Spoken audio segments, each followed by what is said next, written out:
America के हवाले से एक बहुत ही बुरी खबर निकलकर सामने आई है।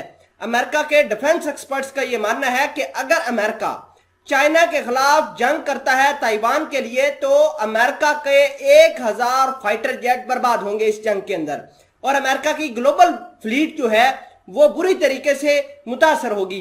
चाइना जहां लगातार ताइवान पर हमला करने की बात कर रहा है, वहीं चाइना ने अभी भी नैन्सी पेलोसी के विजिट के बाद चारों तरफ से ताइवान को घेर रखा है।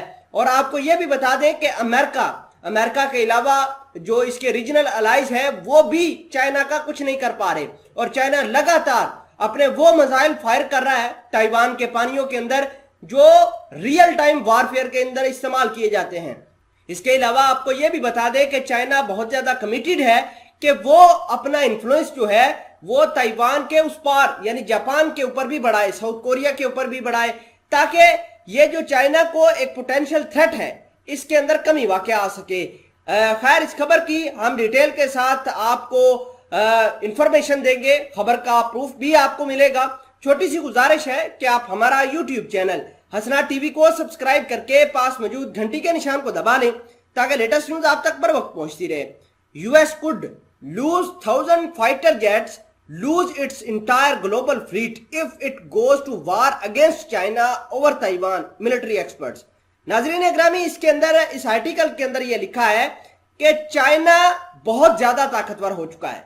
चाइना लगातार दुनिया के अंदर अपनी डेवलपमेंट प्रोजेक्ट जहां चला रहा है, वहां अपनी जो हेजमनी बनाने के लिए अपने हथियारों की तादाद में भी इजाफा कर रहा है, और इजाफा इस कदर ज्यादा कर रहा है कि अमेरिका उसको बीट नहीं कर पा रहा।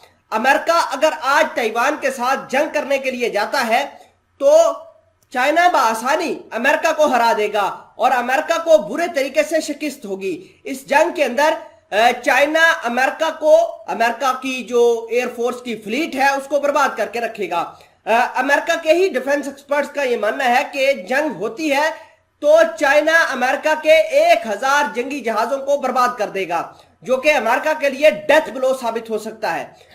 इसके अलावा अगर हम बात करें ताइवान की, तो ताइवान को सिर्फ और सिर्फ 3 दिनों के अंदर पूरे तरीके से चाइना कैप्चर करने की सलाहियत में आ चुका है। इसके अलावा बहुत सारे जो जंगी बेसिस हैं जो अभी ताइवान जापान शेयर करते हैं, अमेरिका वहां पर सिक्योरिटी मुहैया करता है, वो भी आजकल इनएक्टिव होते हुए नजर आ रहे हैं। चाइना जहां लगातार ब्लॉकेड करके ताइवान का बैठा हुआ है, वहीं जापान और साउथ कोरिया की भी सिक्योरिटी रिस्क पर लग गई है। इसके अलावा अमेरिका ने भी अपनी जो रीजनल पेट्रोलिंग है, खुसूसन ताइवान के आसपास जापान के पानियों के अंदर, वो बढ़ाना शुरू की है। और अमेरिका को इस बात का खतरा लाहक हो गया है कि कहीं ये वो टाइम तो नहीं कि जहां चाइना इन ममालक के ऊपर हमला करके इनको कैप्चर कर लेगा। खैर, ये एक बहुत बड़ा सेटबैक होगा अमेरिका के लिए कि अगर ताइवान अमेरिका की सपोर्ट होते हुए चाइना के पास चला जाए।